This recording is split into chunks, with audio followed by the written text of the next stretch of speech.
On this episode of Searching for History, we're out on Bainbridge Island and we're taking a look at the Japanese American Exclusion Memorial.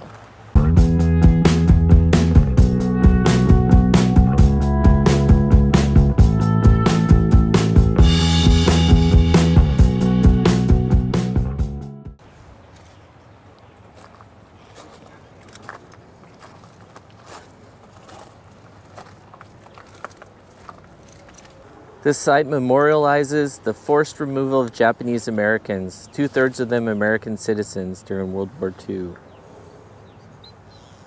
Apparently at this location at Eagle Harbor on March 30th in 1942, under what was called Exclusion Order Number 1, Japanese Americans who lived on Bainbridge Island were rounded up and brought here and removed from the island.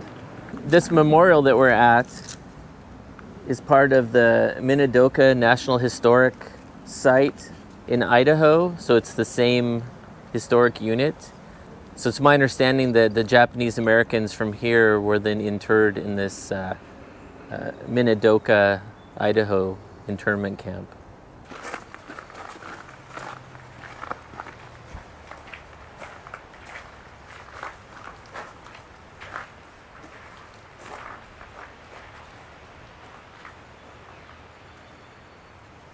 The information panels behind me explain the history of what happened here in quite a bit of detail.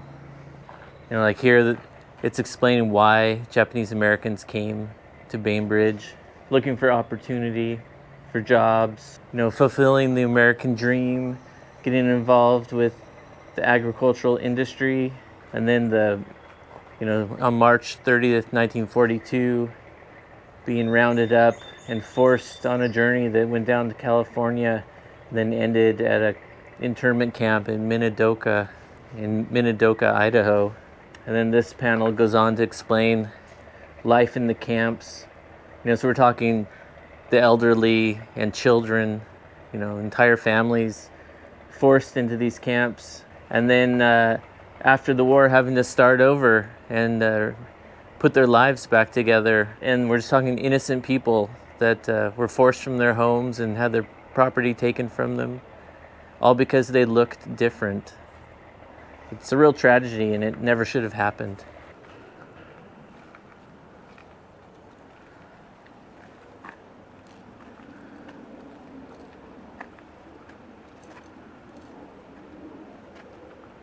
Apparently there was quite a bit of paranoia amongst the European Americans of Bainbridge Island. I mean, here there's a quote: "We couldn't tell who was loyal and who was not. It was more expedient to send them all away from the island." Here, a Japanese American says, "I couldn't fit everything into my suitcase, so I had 3 layers of clothes on. No one told us we'd be going to the desert." And here, "I felt like a second-class citizen to be herded onto the boat by soldiers with bayonets is one of the most humiliating experiences of my life. Let it not happen again." So this wall you see here, the wall has the names of the Japanese Americans that lived on Bainbridge that were rounded up and sent to the internment camp in Idaho.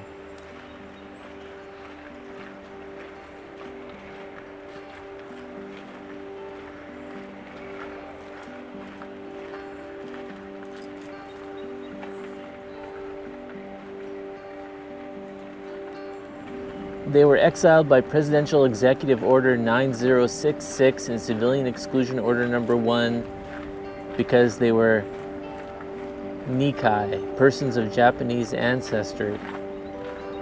With only 6 days' notice, they were forced to hastily sell, store, or make arrangements for all their possessions, businesses, and property. They were allowed to take only what they could carry or wear.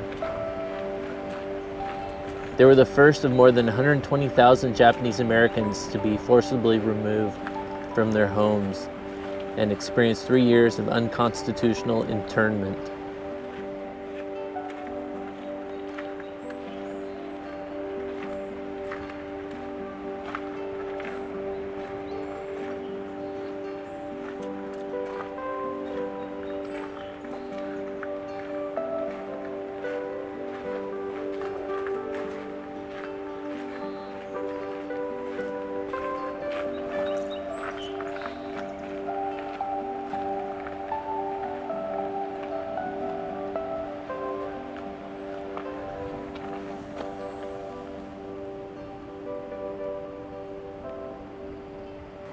The whole incident is really heartbreaking that Japanese American citizens were rounded up and put in internment camps. That people couldn't see that their neighbors were just their neighbors that they had always been. All of a sudden they were suspicious of their neighbors. And unfortunately, it really is just pure racism. Yeah, because that sort of thing did not happen to our German relatives who were living here at that time. It really was racism because the German Americans at the time weren't put in internment camps.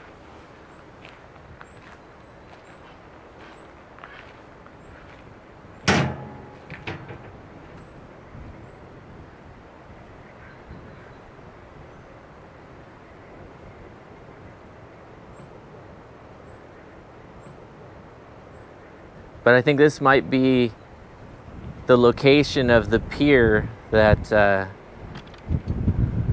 Japanese Americans were forced to board the ship to leave the island on. As you can see, piling stubs heading out towards the water. So there may have actually been a pier here that went out to where the water is today. That's the Bainbridge Seattle ferry in the distance.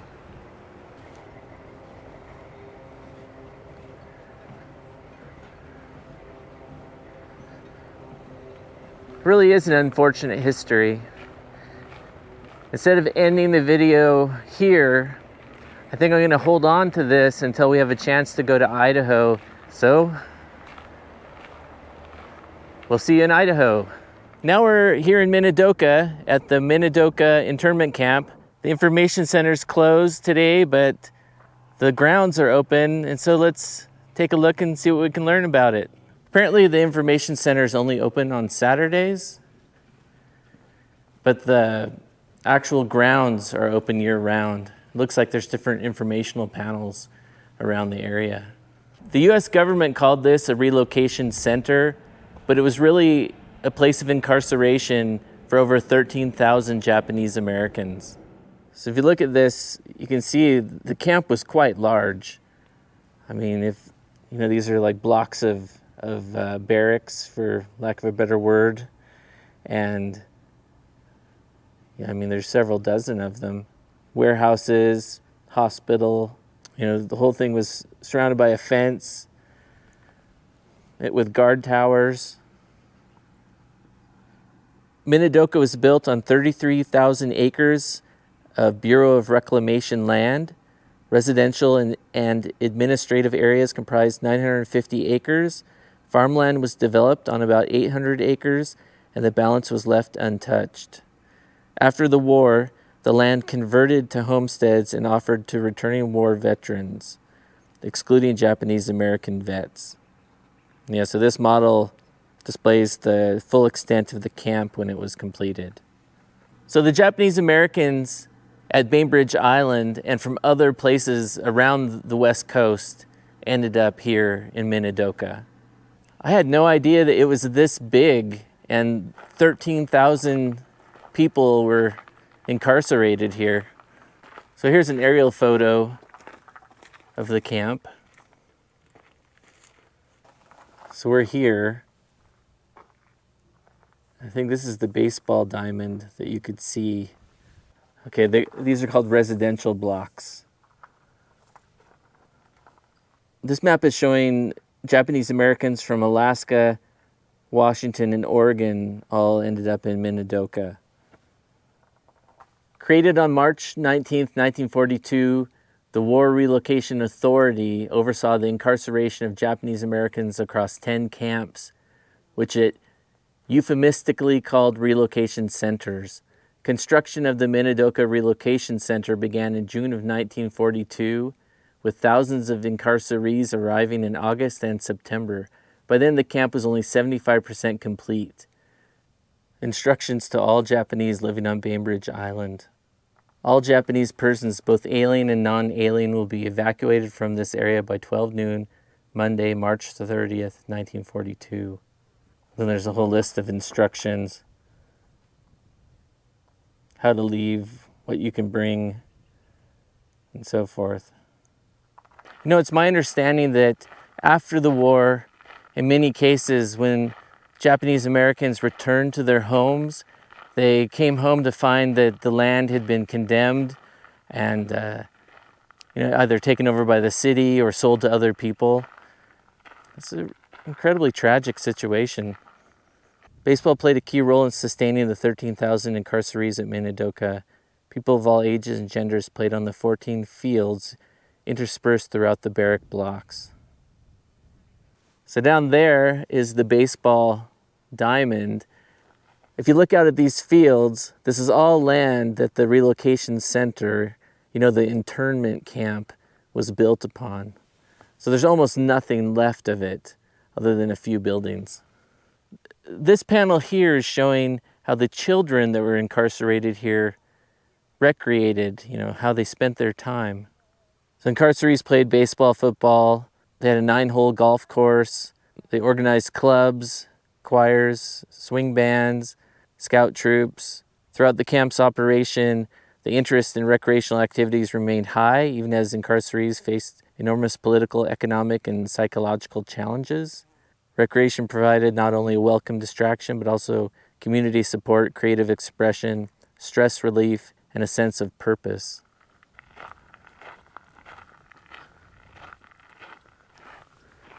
Yeah, so there's the baseball field.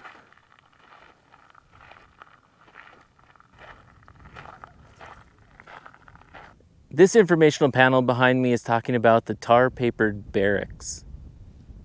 You're standing near the corner of Block 22. Each of Minidoka's 36 residential blocks had 12 barracks. So you can see a drawing here of what this block of 12 barracks would have looked like. And then there's 2 right there. Based on military designs and quickly constructed, these buildings were simple wood structures covered in a layer of tar paper. Fresh green lumber was used for construction. When it dried, it shrank and left large gaps between the wood boards. Because the walls had no insulation, Japanese Americans were vulnerable to the extremes of the desert, scorching summers, snowy winters, and high winds that brought dust storms.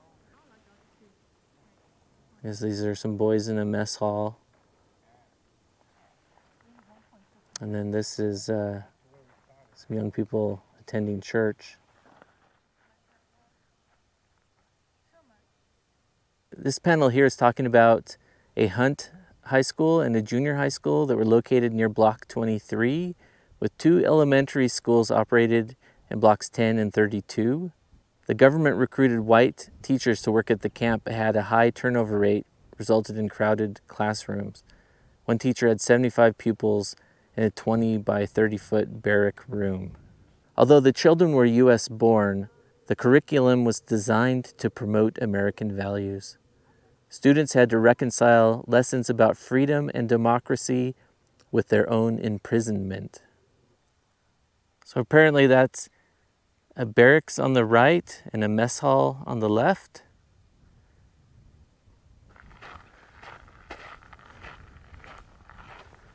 In 1942, the War Relocation Authority built Minidoka on land borrowed from the Bureau of Reclamation.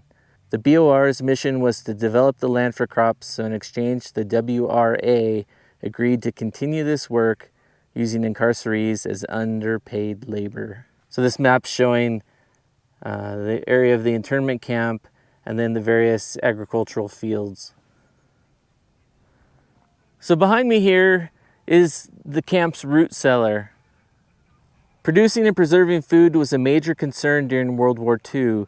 This root cellar was built by incarcerees to store the crops grown at Minidoka. It's amazing this building is somewhat intact. Insulated with straw bales and a layer of sod, it kept vegetables cool in the summer and prevented freezing in the winter. Incarcerees also built a cannery and a pickling plant to help preserve food items. Beginning in 1943, they began growing Japanese vegetables like gobo root, daikon radish, napa cabbage, and other familiar crops. They also grew soybean to make tofu. After months of eating government commodities like processed meat, this helped them regain some control over their diet. In 1943, Minidoka incarcerees produced almost 1 million pounds of potatoes. 80,000 pounds of carrots, 101,000 pounds of cabbage. Then this is a picture of incarcerated farm workers standing in front of the root cellar in 1943.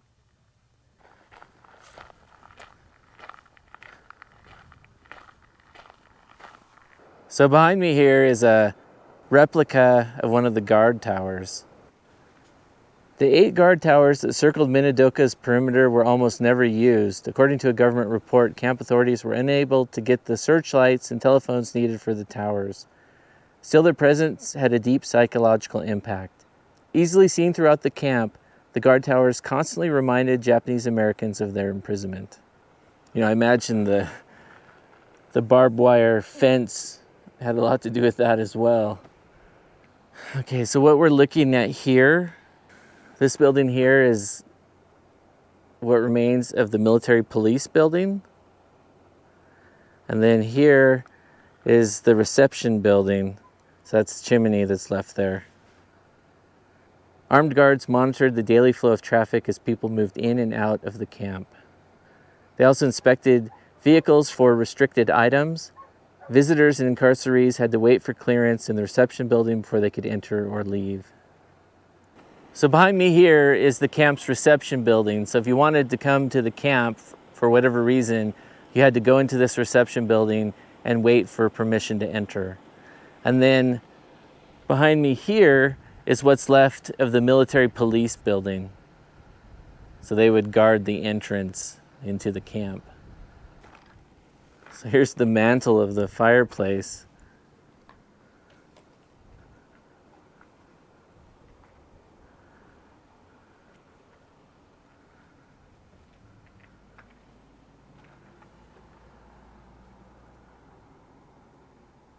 Being at the Bainbridge Island site where the Japanese Americans departed, and then coming here and seeing the extent of the camp and how many people were here, it is quite sobering.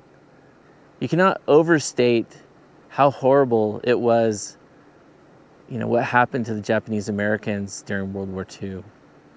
So at the same time, people's families were being interred at camps like this. Men of these families were actually serving in the United States military, fighting for the United States of America during World War II. In 1943, incarcerees erected an honor roll board to recognize Minidoka's service members. Surrounded by a Japanese-style garden, the honor roll sharply contrasted with the armed guards and barbed wire.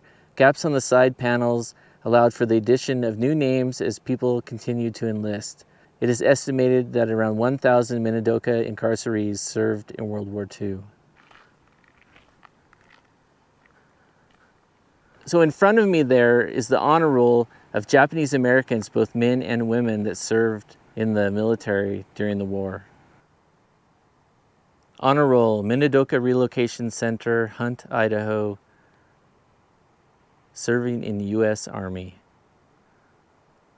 So a Japanese-style garden once existed here.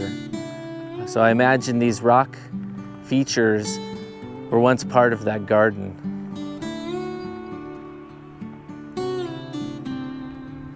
Of course, the plants are all dead since no one kept it up and we are in a desert.